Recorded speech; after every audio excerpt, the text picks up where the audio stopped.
know how to play with fire. But do you know? Bon, on parle beaucoup de l'Espagne en ce moment. C'est vrai. Alors on parle de l'Espagne pour le foot, mais on va en parler pour le tennis. Ça a été compliqué pour les Français hier. Et oui, j'ai pas de bonnes nouvelles à vous annoncer, mais il n'y a plus de représentants français dans le tournoi de Madrid. Les Français ont tous été éliminés avant les quarts de finale. Je sais, c'est pas très rassurant à 2 semaines de Roland-Garros, qui sera à suivre sur nos antennes, je vous le rappelle. On commence par la défaite de Jo-Wilfried Tsonga. Regardez, il n'a pas résisté à Milos Raonic. Et pourtant, le Français, 7e joueur mondial, a parfois tenu tête aux Canadiens, dans le 2e set, notamment sur ce coup droit. Mais Raonic a été bien plus solide. Il lui règle son compte en 1h12 minutes, 6-4, 6-4. Il affrontera un certain Novak Djokovic en quart de finale. Tsonga, lui, était le dernier représentant français encore en lice dans le tournoi. Il s'arrête donc en 8e de finale, tout comme Gilles Simon. Lui aussi s'est incliné un peu plus tôt devant le numéro 2 mondial, Andy Murray. Bon, il a fait illusion pendant 3 quarts d'heure avant d'être complètement distancé, 6-4, 6-2. Murray affrontera Thomas Berdych pour une place en demi-finale. Gilles Simon, lui, reprendra la compétition à Nice dans 10 jours. Il ne disputera pas le Masters 1000 de Rome la semaine prochaine pour ne pas enchaîner plus de 2 tournois de suite. Et là, vous apercevez la balle de match. Pour être complet sur ce fiasco français, j'ai nommé Richard Gasquet. Alors d'habitude, le Français s'impose face à Kei Nishikori. Il était sorti victorieux des 6 dernières rencontres. Et finalement, hier, défaite face aux Japonais en 2 manches, 6-4, 7-5.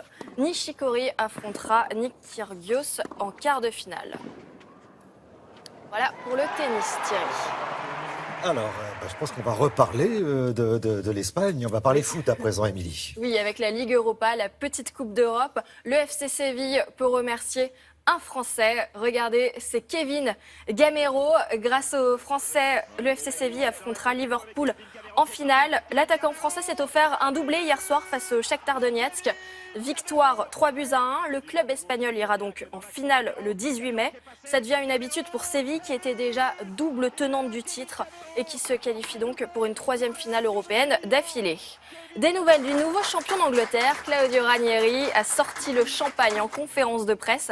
Petit cadeau aux journalistes pour fêter son improbable titre avec Leicester.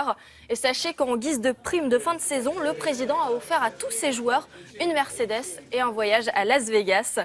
Et de Las Vegas au rugby, vous le savez, il n'y a parfois qu'un pas. 28e journée de Pro D2 avec un choc dans le haut du classement. Victoire d'Aurillac en rouge face à Perpignan, grâce notamment à un essai de Robert Lilo-Mayava. Pour le reste des points, Aurillac s'en est remis à la botte de Maxime Petitjean. Succès 19-6 au classement. Aurillac est provisoirement 2e et l'USAP est 4e. Le duel des sprinteurs a encore tourné à l'avantage de Brian Cocard. 2e étape des 4 jours de Dunkerque et 2e victoire consécutive. Le coureur de Direct Energy a résisté une fois de plus au retour de son compatriote Nasser Bouhanni. Il est toujours leader du classement. 3e édition de la journée Évasion au Stade de France. C'est un événement gratuit. Il est mis en place pour les enfants hospitalisés dans le cadre du programme sport à l'hôpital. Au menu, initiation à une 15aine d'activités sportives, du foot, du rugby, du judo, visite des coulisses du Stade de France et rencontres avec des sportifs comme Nathalie Péchala ou Sylvain Viltorde. On est à quelques semaines du coup d'envoi de l'Euro 2016, donc évidemment un événement sur le thème bleu, blanc, rouge. Voilà, donc journée sympa en tout cas pour les enfants. Belle idée. Voilà, ça c'est une superbe idée.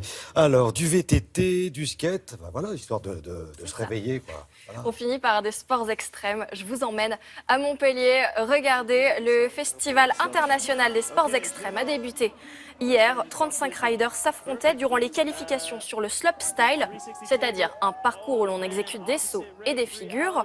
Le Belge Thomas Guenoncé lui a pris la première place avec un run à 93,33 points. Il y a 12 riders qualifiés pour la finale qui aura lieu aujourd'hui à partir de 13h45. On a le droit seulement à 2 runs, donc 2 essais pour tenter de se qualifier.